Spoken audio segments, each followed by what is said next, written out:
Like so many facets to the Cypher system, building a character is a little like building a house out of Lego bricks. You choose your foundation, build it up as you see fit, maybe even swap out the occasional brick that doesn't fit your vision. There are only a few steps when building your character, but it does involve a lot of choices. However, before we settle on these details, we need to figure out our sentence. In Cypher, your character is represented by the following. Name is a descriptor type who focus. Although you should keep in mind most tables I've seen add one more part to this sentence as well. Between the descriptor and type, they add a flavor. Your GM and group will likely have decided on a certain genre or theme for the game that will give you an idea of what sort of options you can add to this sentence. There may even be a curated list of these options depending on what world you'll be in. Once we have this sentence to help you out with who your character will be in the story, we can move on to all the little mechanical bits you'd expect from an RPG. First, we start with your type.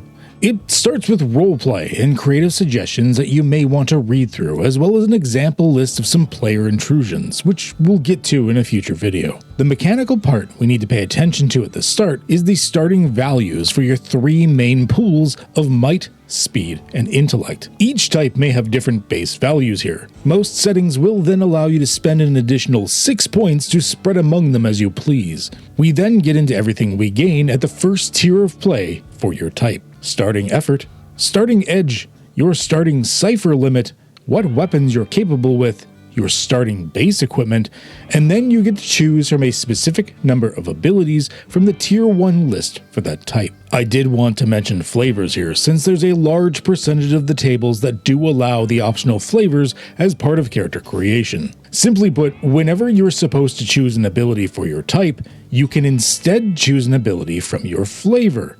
However, the chosen ability from that flavor replaces one of the abilities on your type's list, barring you from taking that type ability at any point in the future. Although, to be frank, I find a lot of GMs hand-wave the actual replacement step, since most of the time you're just replacing a type ability you probably weren't going to take in the first place. The next part we get to is your descriptor. Descriptors are fairly straightforward. They may or may not have certain adjustments to your pools, skill, inabilities, or training, or maybe even special abilities of their own. Just go through the descriptor point by point and adjust your character accordingly. At the end of the descriptor, there will likely be some suggestions that link you to the start of the game or adventure. Next, we have your character's focus. The vast majority of the time, the foci will tell you what specific abilities you get at each tier of play. There are exceptions to this, such as a focus that may have some sort of floating ability that can be substituted at any tier for that specific tier's ability. Just read the text of the focus and it should let you know. Some rare foci may also grant extra equipment, which you'll need to write in at this point. Finally, you're going to want to choose and customize a character arc. Character arcs not only help to guide both you and the game master through the type of personal story you may want to weave in with the primary plotline, but also acts as one of your primary generators for experience points. According to the book,